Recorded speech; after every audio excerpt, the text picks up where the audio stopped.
This is Gerardo Del Real with Resource Stock Digest. Joining me today is the president and CEO of Revival Gold, Mr. Hugh Agro. Hugh, how are you this morning? Very good, Gerardo. Great to be back with you. It's great to catch up. You and I had the opportunity to chat at the New Orleans Investment Conference. I found the conference, and I say this every year, it's one of my favorite conferences. Brian London and his team do an excellent job of getting great exhibitors. Revival Gold was one this year, and also a great crowd, and it was also well attended. I'd love to get your take first off on the conference, and then let's talk about the latest bit of news, because I had a lot of questions about Revival while I was there. I would echo your sentiments on the conference. It is super, very well attended, both from individuals and from corporates in the exhibit hall, and the buzz was palpable. I mean, I think folks are starting to see there's a bottoming out here, and they're getting a little more aggressive with looking at opportunities. So definitely a good sentiment there, a very good conference that Brian runs, and we were delighted to be part of it. Well, this interview here is timely, Hugh, so I want to thank you for taking the time. The gold market's pulling back a bit, and the shares of Revival recently have pulled back a bit. A large part of that pullback was due to the fact that a company was marketing shares. I had a block of shares that I know was being marketed. That now, I understand, is behind us. That block has been crossed. It's in strong hands now, and I anticipate that even with a soft gold market, shares of Revival, which I feel are really undervalued right now, got a lot of runway. News recently kind of speaks to that. You had a release on the 1st of November. You intersected 1.88 grams per ton gold over 115 meters and 1.74 grams per ton gold over 49 meters at Bear Track. Another standout from the news release was the fact that you hit mineralization about 700 meters south of the existing resource. Can we talk about the release, the numbers, and the numbers that you're getting out of Joss? Yeah, Joss is pretty important to us because, of course, it's outside of the existing resource and it extends the scope of what we have there. And that's the number one objective for this year's program at Bear Track: extend the existing resource and expand the scope of that resource. So as you say, 700 meters south of the existing resource, we're now into Joss with 2 holes of our own program. There's 3 legacy holes in there, and we've got another couple to go. So that should start to pull a pit in the Joss area and significantly improve on what we have in terms of a resource there. How is drilling coming along? I understand you still have rigs turning, correct? Yeah, we're just about to wind it up here. By the end of this month, we'll have all 3 rigs wound up with their programs.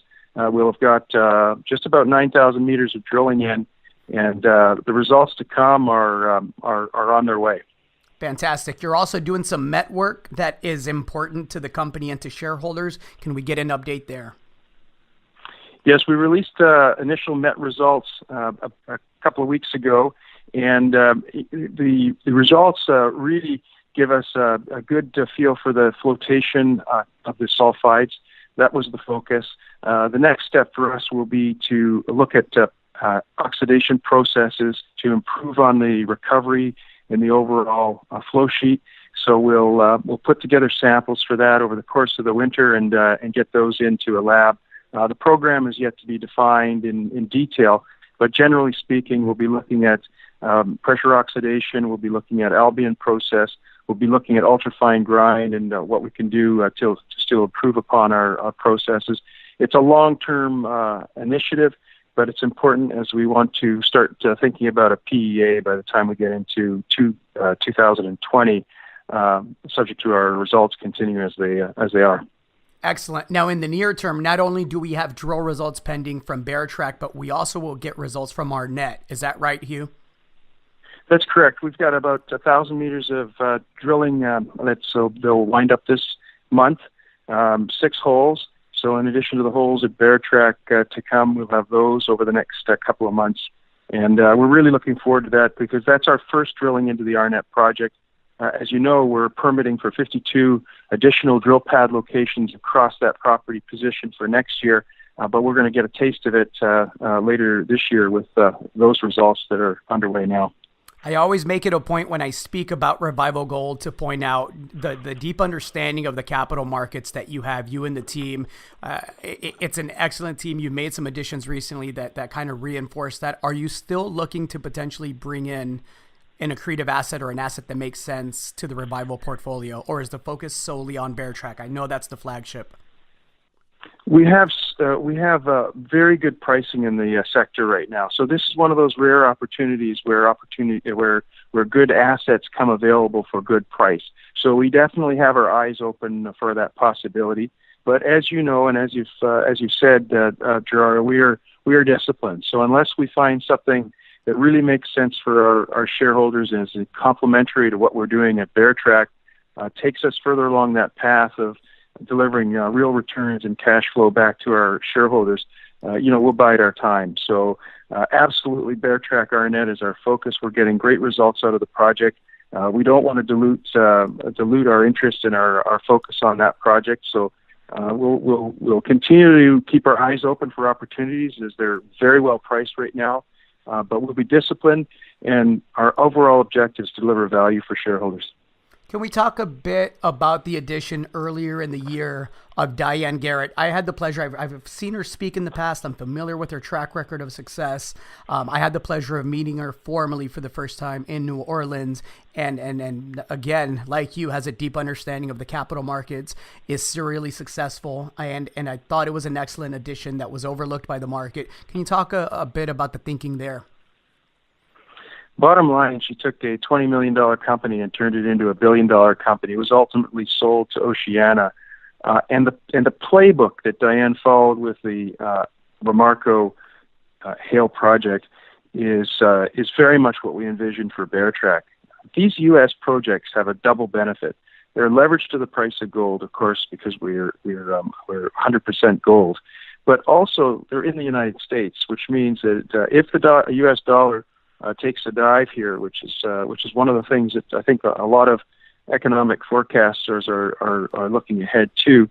We've got the benefit of that in these projects, these U.S. projects, and it's unique to projects in the United States.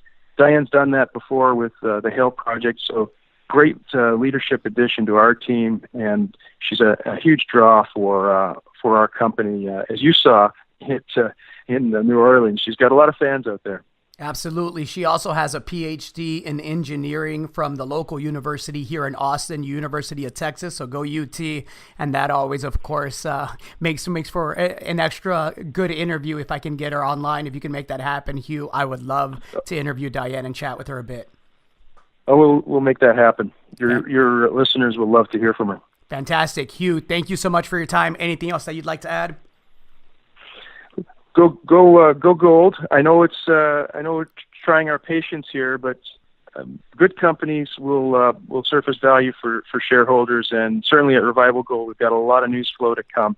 So keep your eye on us, Gerardo. In the words of Rick Rule, everybody wants to be a contrarian when it's popular. Folks, that's not the way it works. This is the buy low part of the equation. You can't sell high if you don't buy low, and I think this is a good buy low moment.